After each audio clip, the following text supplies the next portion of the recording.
இனிய தோழர்களே தோழியரே, நான் உங்கள் சிப்லால இருந்து பேசுகிறேங்க. இன்றைக்கி ஃபுல் ஹேண்ட் இல்லைன்னா அது 3/4 இல்லை முக்கால் கை அப்படின்னு சொல்லுவாங்க இல்லையா, அது எப்படி கட் பண்ணுறது, சாரீ ப்ளவுஸ்லேருந்து எப்படி கட் பண்ணுறதுன்னு உங்களுக்கு நான் காட்டுறேன். வாங்க வீடியோவுக்கு போகலாம்.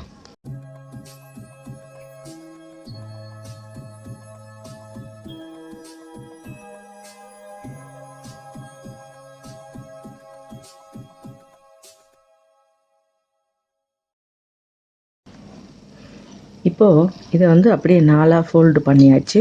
கரைப்பகுதியில் இது இடுப்புக்கு கேட்டிருக்காங்க, இடுப்புக்கு வைக்கலாம்.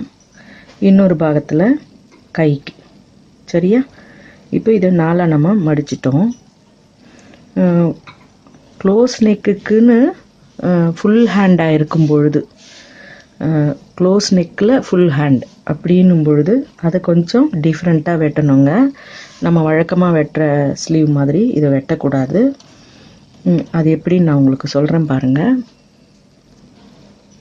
பொதுவாக பெண்களோட கை நீளம் இது வரைக்கும், இந்த கஃப் இது வரைக்கும் போடுறதுக்கு ஃபுல்லானா 22, அதிகபட்சமான அளவுன்னு சொல்லும்பொழுது 22 சரியாக இருக்கும்.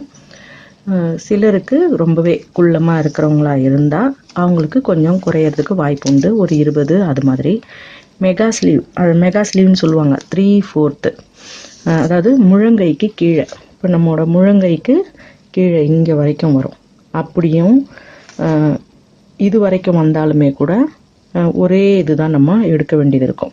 இப்போ ஷோல்டர்லேருந்து இது வரைக்கும் அப்படின்னும் பொழுது 22 அல்லது 21, அவங்க எந்த இதில் இருக்காங்களோ அவங்களோட ஷோல்டர்லேருந்து நீங்கள் ஃபுல்லாக இந்த மணிக்கட்டு வரைக்கும் எடுத்துக்கோங்க. சரியா? இப்போ இந்த அளவு நாம் முன்கை பார்க்கணும். அதாவது இப்போ நம்ம சாதாரணமாக ஷார்ட் ஸ்லீவில் முன்கை பார்ப்போம், ஆம் ஹோல் பார்ப்போம், அவ்வளோதான், ஏற்றிடுவோம் இல்லையா? இதில் இன்னும் கூடுதலாக ஒரு 2 அளவை பார்க்க வேண்டியிருக்கும். அதாவது ஆம் ஹோல் பார்க்கணும், அதுக்கப்புறம் முன்கையோட அந்த மெஷர்மெண்ட் எவ்வளோ லென்த்தோ அந்த அளவை குறிச்சிக்கணும். அதுக்கப்புறம் முழங்கைக்கு கீழே, இந்த முட்டிக்கு கீழே இந்த அளவு எடுத்துக்கணும். ஒரு சிலருக்கு அதாவது இப்படி மடக்கி வச்சு எடுக்கணும். சரிங்களா? நம்ம மடக்கி வச்சு டேப்பை இப்படி உள்ளே விட்டு இப்படி எடுக்கும் பொழுது நாம் கையை மடக்கி வச்சு தான் எடுக்கணும். ஏன்னா நம்ம அப்படியே ஸ்ட்ரைட்டாக நிற்க போகிறது இல்லை இல்லைங்களா? ஸ்ட்ரைட்டாகவே வச்சுக்கிட்டே இருக்க முடியாது, கையை மடக்காமல் ரொம்ப சிரமமாக இருக்கும். ஆனால் மடக்க கொள்ளனும்போது நம்ம எடுக்கிற அளவை விட கூடுதலாகவே 1/2-3/4 இன்ச்சு கூடுதலாக வச்சுக்கோங்க. சரியா? அதுக்கு பிறகு நாம் இந்த எண்டு, நீங்கள் இங்கே எடுக்கிறதா இருந்தாலும் சரி, இங்கே வைக்கிறதா இருந்தாலும் சரி, அதாவது முக்காக்கை முழுக்கை எதுவாக இருந்தாலுமே அந்த பாயிண்ட்டு ஒரு அளவு எடுத்துக்கணும். சரியா? இப்போ இவங்க முக்காக்கை தான் கேட்டிருக்காங்க. ஆனால் நான் உங்களுக்கு இதை எப்படின்னு ட்ரா பண்ணி காமிச்சிட்டு அதுக்கு பிறகு அதை நான் சின்ன கையாகவும் அதாவது முக்கால் கையாகவும் வச்சு காட்டுறேன். நெக்கு அவங்க க்ளோஸ் நெக்கு கேட்டிருக்காங்க, அதுக்கேற்ற மாதிரி தான் நம்ம வைக்கணும். சரியா? இப்போ இந்த கையோட அவங்க இந்த சுற்றளவு எடுத்துக்கலாம். முன் கையோட சுற்றளவு ரொம்ப நெருக்கமாக எடுக்கக்கூடாது, அதாவது நம்மளோட ஒரு 2 விரல் உள்ளே போகிற அளவுக்கு. சரியா? இப்படி நம்மளோட 2 விரல் உள்ளே போகிற அளவுக்கு இப்படி வச்சுட்டு நீங்கள் எடுங்க, அப்போ தான் அது சரியாக இருக்கும். சரியா? 7ன்னும் பொழுது நீங்கள் அந்த அக்யூரேட்டாக 7னா இவ்வளோ தான் வரும், அவ்வளோ இதுவாக வைக்கக்கூடாது. நீங்கள் நல்லாவே ஒரு 2 இன்ச்சு கூடுதலாகவே எக்ஸ்ட்ராவாக எடுத்துக்கோங்க. நம்ம பிடிக்கும் பொழுதும் கரெக்டாக 7ன்னும் பொழுது அந்த அளவை பிடிக்க மாட்டோம், கூடவே ஒரு 1/4 இன்ச்சு அல்லது 1/2 இன்ச்சு வச்சோம்னா ஃப்ரீயாக மடக்க கொள்ள இருக்கும். இல்லைன்னா பிதாமகன் மாதிரி விக்ரம் நிற்பார் பாருங்கள், அது மாதிரி நம்ம கையை மடக்க முடியாமல் நின்றுக்கிட்டே இருக்க வேண்டியது தான். சரியா? இப்போ நமக்கு இங்கேருந்து முழங்கை அளவு எவ்வளோ லென்த்துன்னு இதில் நீங்கள் பார்த்துக்கணும். இப்போ 7 இன்ச்சு சரியா. இந்த 7 இன்ச்சில் தான் நமக்கு இந்த மடக்க போகிற இடம் வருது. அப்போ அந்த 7 இன்ச்சில் நீங்கள் இங்கே வச்சு பார்த்த அளவு கூட நம்ம ஒரு 2 விரலை கூட சேர்த்து தான் எடுக்கணும். அப்போ 10.5 வருது சரிங்களா.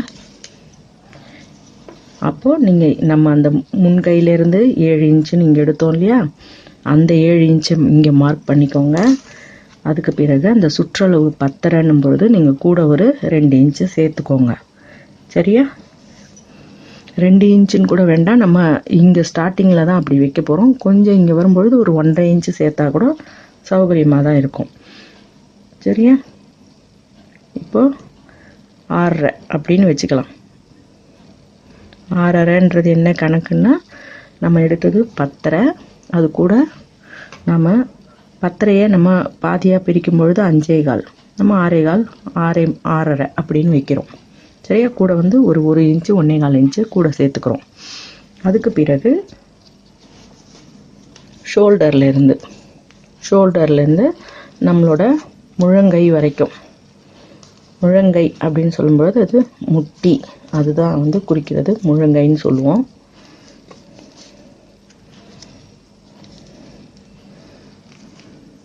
இந்த இடம் சரியாக ஒரு 10.5 வருதுங்க. 10.5 வரும்பொழுதும் நாம் இது மாதிரியே இப்படி மடக்கி வச்சுட்டு தான் இதை இப்படி எடுக்கிறோம் சரியா. 12. அப்போது இந்த ஹைட்டு 10.5, ஷோல்டர்லேருந்து நம்ம 10.5ன்றதை இங்கே கால்குலேட் பண்ணிக்கணும் சரியா. இந்த ஷோல்டர் நம்ம மார்க் பண்ணின இடத்துல இருந்து இங்கே 10.5. அப்போது இந்த 10.5ல் தான் நம்ம அந்த 12.5ன்றதை பாதியாக்கணும்னா 6.25 இல்லையா. 6.25னா நம்ம ஒரு 7 அல்லது 7.25 1 இன்ச்சை கூடுதலாக வைக்க போகிறோம். தெரியுதுங்களா. நமக்கு இங்கேருந்து அப்படியே கிராஸாக வருது பாருங்கள். ஓகேவா. இது வரைக்கும் வந்துட்டோம். நம்மளோட இங்கே நார்மலாக சுற்றளவு என்னவோ, நம்ம அதிகபட்சம் ஆம் ஹோல் வந்து 8.5 9 அப்படின்னு வச்சுக்கலாம். ஓகேவா. இப்போ இந்த இடம் அப்படியே கிராஸாக வருது பாருங்கள். இப்போ நான் உங்களுக்கு சொன்னது க்ளோஸ் நெக்காக இருக்கும் பட்சத்தில் இந்த இடத்தினுடைய அளவு மாறுபடும்னு சொன்னேன். அதாவது நம்ம இந்த லென்த்தில் இருந்து 3 இன்ச்சை கம்மி பண்ணி வெட்டுவோம். உங்களுக்கு ஸ்லீவ் கட்டிங்கில் சொல்லி கொடுத்துருக்கேன். ஆனால் இதில் நாம் வந்து ஒரு 2.5 இன்ச்சு தான் வைக்கிறோம். ஏன்னா க்ளோஸ் நெக்குன்னும் பொழுது அந்த ஆம் ஹோல் கட்டிங் வந்து ரொம்பவே ஓரத்தில் வரும் இல்லையா. அப்போ அந்த ஓரத்தில் வர்றதுக்கு ஏற்ற அளவுக்கு நம்ம ரொம்பவே ஆழம் எடுத்தோம்னா அது மேலே ஏறுறதுக்கு சரியாக இருக்கும்.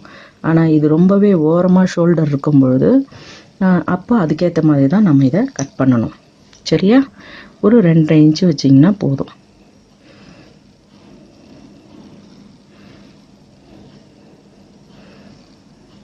ஓகேவா.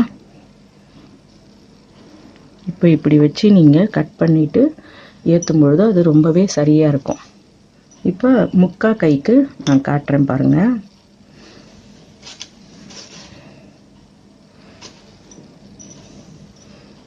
எப்பவுமே வந்து க்ளோஸ் நெக்குன்னும் பொழுது கொஞ்சம் ஆம் ஹோல் எப்படி கட் பண்ணுறோன்றதை பொறுத்து தான் நம்ம ஸ்லீவ் கட்டிங்கையும் அதுக்கேற்ற மாதிரி மாற்றிக்கணும் சரிங்களா. அது ஞாபகத்தில் வச்சுக்கோங்க.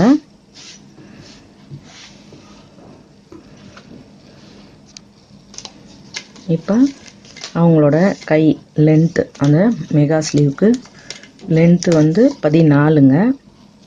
14ன்னும் பொழுது நம்ம 14.5 வைக்கிறோம். ஏன்னா இந்த எட்ஜில் நம்ம கொஞ்சம் இதை மடக்கி தைக்க போகிறோம்.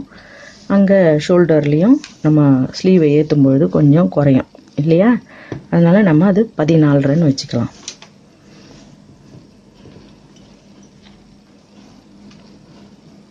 ஓகேவா. இப்போ நம்ம அதே விதிமுறை தான்.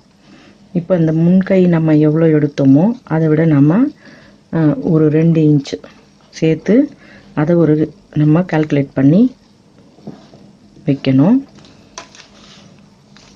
முன்கை இங்கே எடுக்கிறது பேர் அது ஃபுல் ஸ்லீவில் இது முன்கை.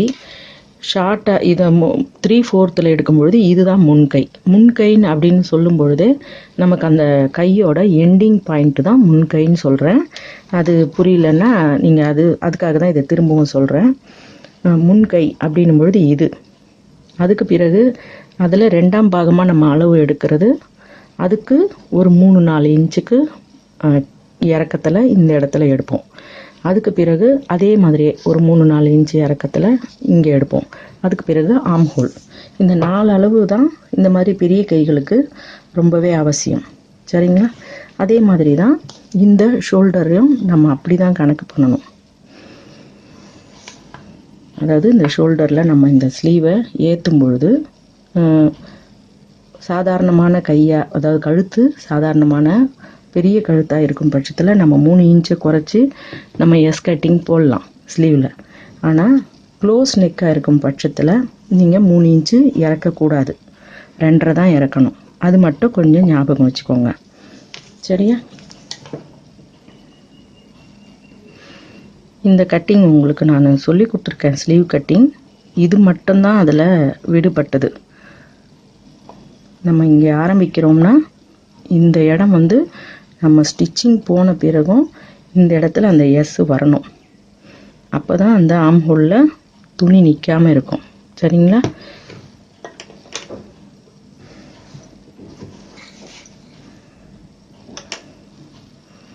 நம்ம தைக்கும் பொழுது ஒரு முறையும் அந்த அளவை மெஷர் பண்ணி தான் தைக்கணும். நம்ம எடுத்த அளவோ அல்லது அவங்க கொடுத்த அளவோ அதை நம்ம வச்சு பார்த்து சரியாக இருக்கான்னு ஒரு முறையும் நீங்கள் செக் பண்ணி தைக்கிறது தான் நல்லது. ஃபைனல்லையும் ஒரு முறை சரியாக இருக்கான்னு நீங்கள் ஒரு முறைக்கு 2 முறை வச்சு பாருங்கள். கிராஸ் கட் ப்ளவுஸாக இருக்கும் பட்சத்தில் நீங்கள் இடுப்பு வச்சு பார்த்தா போதும். சரியா? இடுப்பு மட்டும் நீங்கள் வச்சு பார்த்தீங்கனாலே சரியாக வரும். எந்த ஸ்லீவ் கட்டிங்காக இருந்தாலுமே நம்ம கண்டிப்பாக முன்கையை கழித்து தாங்க ஆகணும். அது கழிக்கக்கூடாதுன்ற இதுவே கிடையாது. அதை நான் சொல்லியிருக்கேன். நிறைய டெய்லருங்க பிறகு தான் ஏற்றும் பொழுது, அதாவது கன்ஃபியூஷன் ஆகக்கூடாதுன்றதுக்காக ஸ்லீவை ஆம் ஹோலில் ஏற்றும் பொழுது தான் கட் பண்ணுவோம். இப்போ இதுதான் கட் பண்ணினதுன்னு தெரியறதுக்கு ஒரு சின்ன நாட்ச் போட்டுக்கலாம். சரியா? இது முன்கை கழிச்சிருக்கேன், இது பின்கை, இது க்ளோஸ் நெக்குக்கு உண்டான மெகா ஸ்லீவ். சரிங்களா? உங்களுக்கு இந்த வீடியோ பிடிச்சிருந்தா எனக்கு லைக் கொடுங்க, கமெண்ட் கொடுங்க, ஷேர் பண்ணி சப்ஸ்கிரைப் பண்ணுங்கள். பெல் ஐக்கான் அழுத்தினீங்கன்னா நான் போடுற வீடியோஸ் உங்களுக்கு தொடர்ச்சியாக கிடைக்கும். மிக்க நன்றி. வணக்கம்.